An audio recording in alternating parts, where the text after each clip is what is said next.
तुम्हारी झांकी का अर्श आ गया। सुंदर है ना?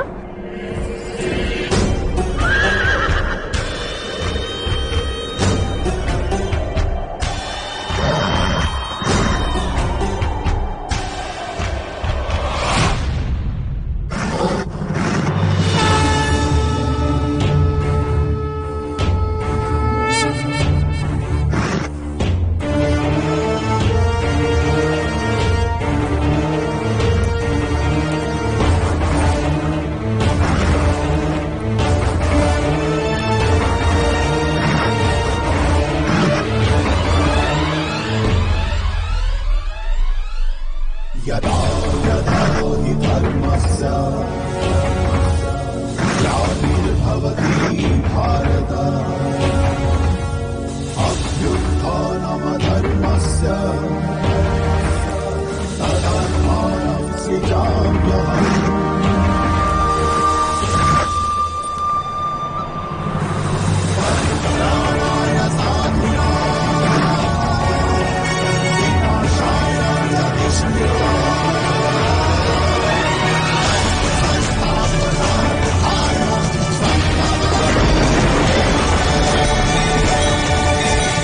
ये अश्व यहाँ क्या कर रहा है? इसका चयन तो राधा ने ही किया है। तुम्हारे सत्कार के लिए कृष्ण।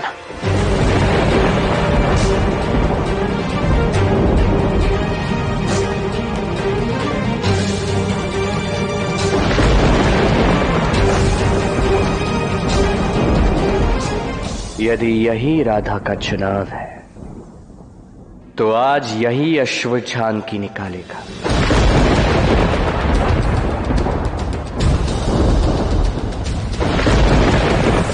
बहुत हो गया मौन मौन, अब मैं झांकी का प्रबंध देखूंगी। छुटकी, चित्रलेखा कहाँ भाग गए दोनों के दोनों मेरे मौन का लाभ उठा के। चलो शीघ्र आओ, समय कम है और काम बहुत अधिक है।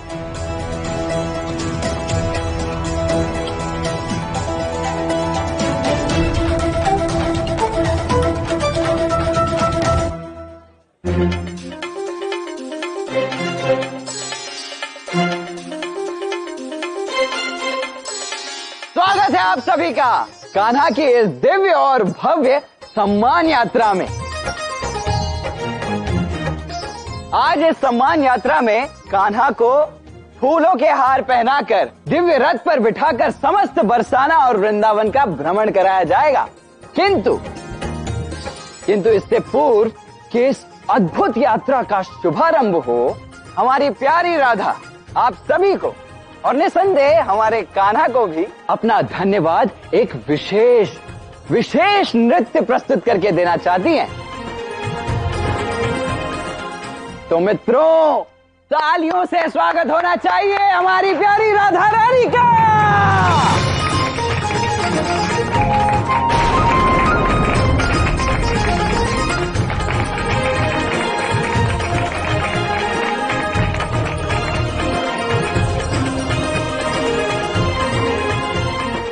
आज कृष्ण के सत्कार महोत्सव में आप सभी का स्वागत है।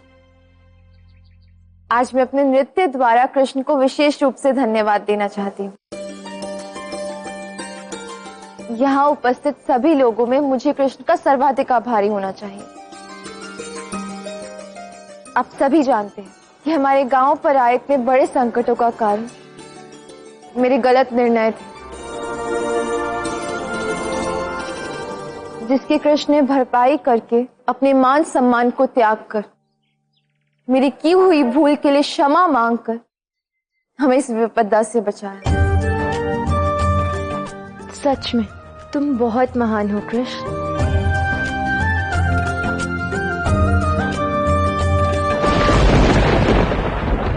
कान्हा, राधा ने भी अपने मुखिया स्वरूप में बहुत से अच्छे कार्य किए हैं, किंतु वो महान केवल तुम्हें बता रही है। वो सभी के समक्ष स्वयं को गलत और तुम्हें महान सिद्ध कर रही है। ये क्यों कर रही है ऐसा? वो स्वयं को छोटा सिद्ध करेगी तभी तो कृष्ण को बड़ा सिद्ध कर पाएगी मेरी राधा।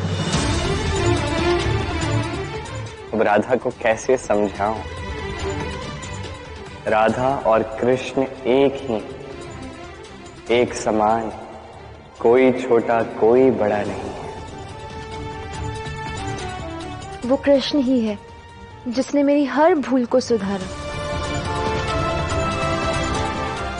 तुम ये सब कैसे देख पा रहे हो गाना?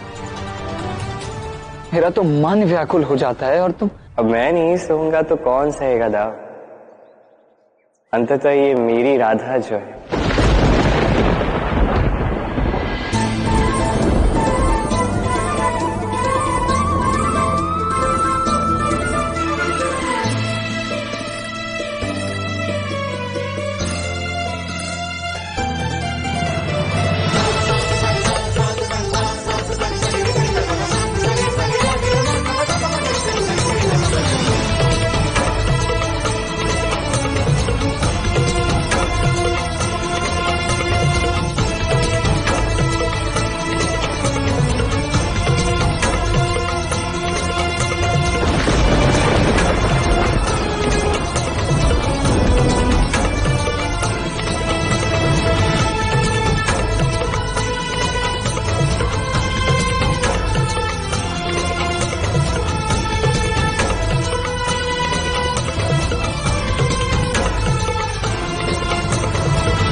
एक बात स्मरण रहे केशी,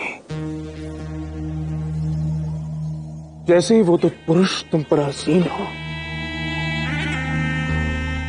तुम तुरंत ही निकल जाना। उस कृष्ण के बैठने की प्रतीक्षा मत करना, उसे अवसर ही मत देना। अब समय आ गया है कृष्ण सम्मान में झांकी के प्रस्थान का।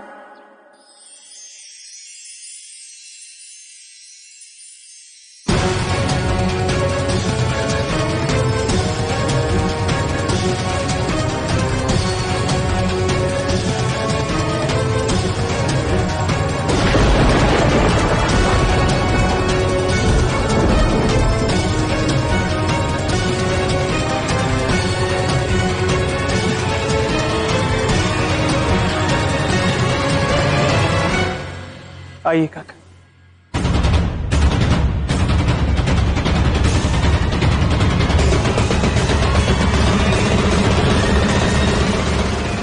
रुकिए।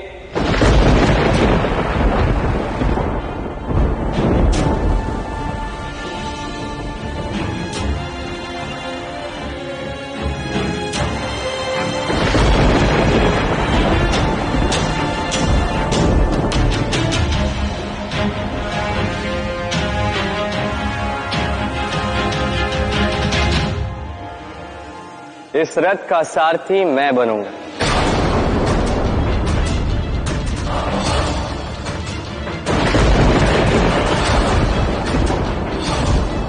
देखो कृष्ण, ये अश्व अत्यंत चंचल है। केवल अनुभवी सारथी ही इसे साध सकते हैं, इसे नियंत्रित कर सकते हैं। चाहे यदि किसी नौसिखिए ने प्रयास किया तो हानि भी हो सकती है।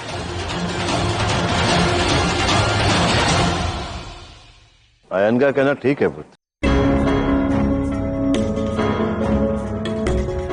हाँ कृष्ण, बाबा और काका से अच्छा सारथी कोई हो ही नहीं सकता।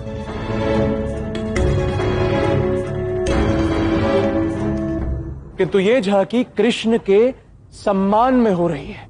कृष्ण सारथी कैसे बन सकता है? ये सम्मान लेने से अधिक देने में प्राप्त होता है बड़े भैया।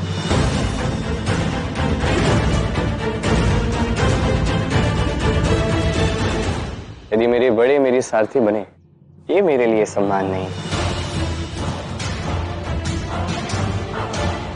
ये मेरे लिए अभिमान हुआ। मेरे लिए सम्मान वो होगा यदि मैं अपनी बड़ों के लिए सारथी बनूं। इसलिए यदि आप सभी मेरा सम्मान सच में करना चाहते हैं तो कृपया मुझे सारथी बनने दीजिए।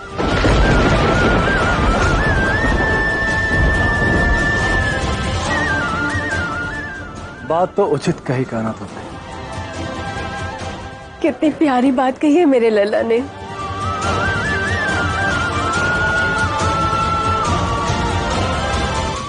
कृष्ण, तुम मेरी दृष्टि में और भी ऊंचे उठते जा रहे हो।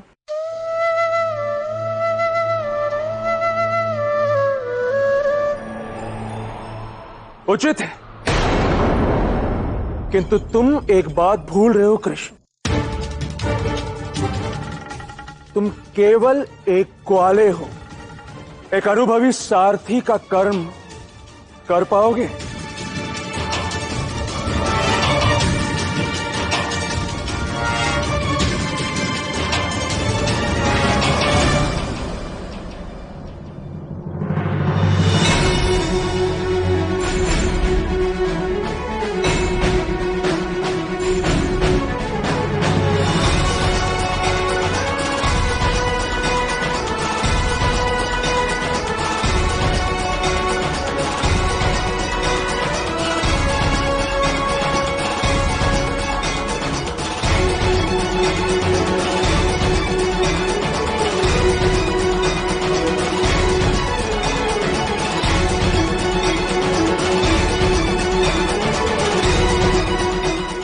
उचित कहा आपने।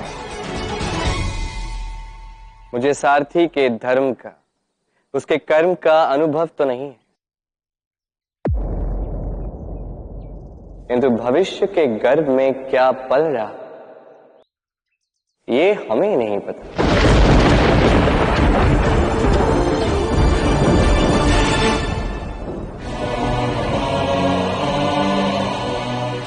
संभवतः आज का यह अनुभव मुझे भविष्य में किसी का सारथी बनने के लिए सज्ज करते।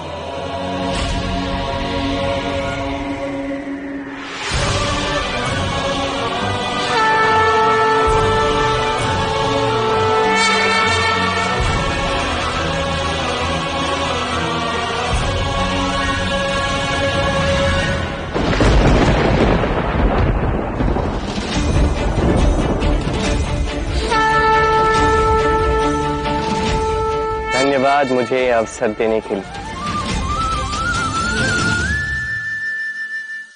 यह अवसर केवल मुझे ही नहीं, समस्त संसार को स्मरण रहेगा।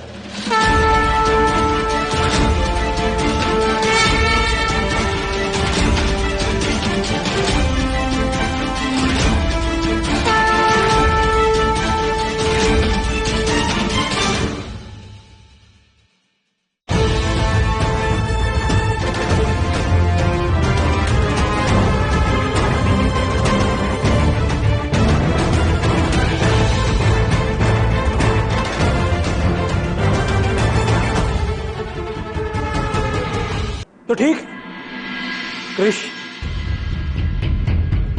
तुम्हें बड़ों का सारथी बनने का सम्मान ही चाहिए ना। नंद काका और वृषभान काका हमारे बड़े हैं, अत्यंत सम्माननीय हैं।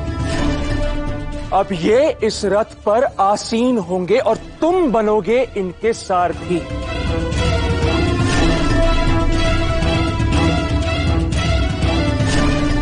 क्यों? इनके सारथी बनने का गौरव तुम्हें ही प्राप्त होगा। अब तो प्रसन्न हो ना कृष्ण? यदि इसी में कृष्ण अपना सम्मान समझता है तो हम उसके रथ पर अवश्य बैठेंगे।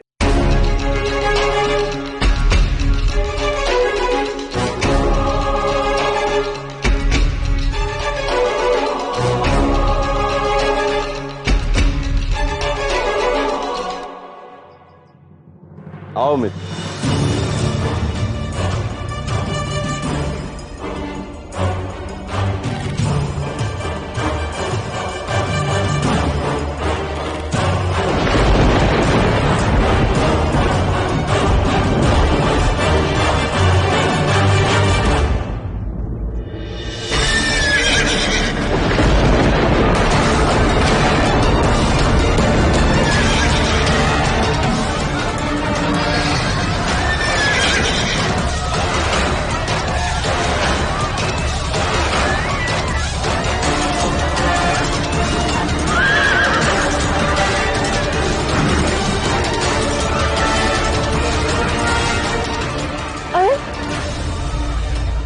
ये क्या हुआ?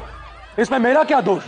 मैंने कृष्ण को पहले ही सचेत किया था, कहा था उससे कि अश्व प्रशिक्षित नहीं है।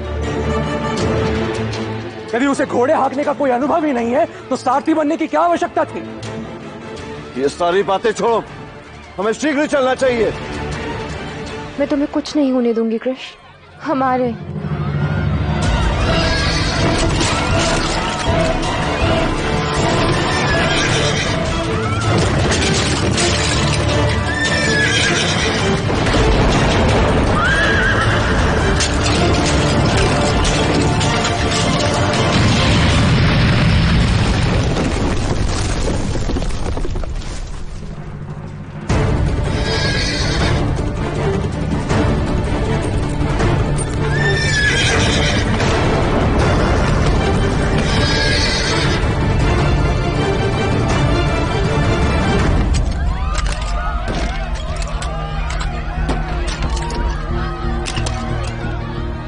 हे नारायण, इस अश्व ने तो उत्पात मचा के रख दिया। मेरे कृष्ण को सुरक्षित रखना।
कृष्ण, आज मैं वो अनोखा कार्य कर दूंगा जो आज तक कंस का भेजा कोई असुर नहीं कर पाया। मैं तुम्हें कंस तक पहुंचाऊंगा। स्वप्न मत देखो केशी, ऐसा कुछ नहीं होगा। जब मैं तुम्हें यहाँ तक ला सकता हूँ तो कंस तक भी अवश्य पहुंचा सकता हूँ। तुम यहाँ तक मुझे ला पाए क्योंकि मैंने तुम्हें यहाँ तक लाने दिया केशी। अब यमुना ही तुम्हारा यम बनेगी।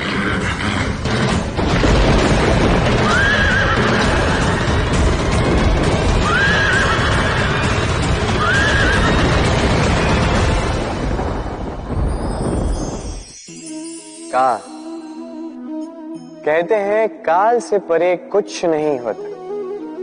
जो भी संसार में आया है उसे काल का ग्रास बनना ही होगा। रंग का भी अंत होता है, राजा का भी अंत होता है। हमें मृत्यु की गोद से पीछे खींच ले जाने वाला चिकित्सक, वो भी एक न एक दिन मर ही जाता है। का सबको माटी में मिला देता है ये काल। कभी सोचा क्या ऐसा कुछ है जो काल से भी परे? क्या ऐसा कुछ है जिसे काल की काली मां भी मिटा नहीं पाई है, और वो है प्रेम। हम भले ही मिट जाएं, प्रेम की ये भावना कभी नहीं मिटती, जीवित रहती है। प्रेम की कथाएं कभी नहीं मिटती, जीवित रहती। ये प्रेम प्रेरणा बनकर काल से परे होकर जीवित रहता। तो यदि आप काल नहीं बनना चाहते तो सबसे प्रेम करते रहिए। इस प्रेम में बंधोगे तभी इस जीवन मृत्यु के बंधन से मुक्ति पाओ। राधे राधे।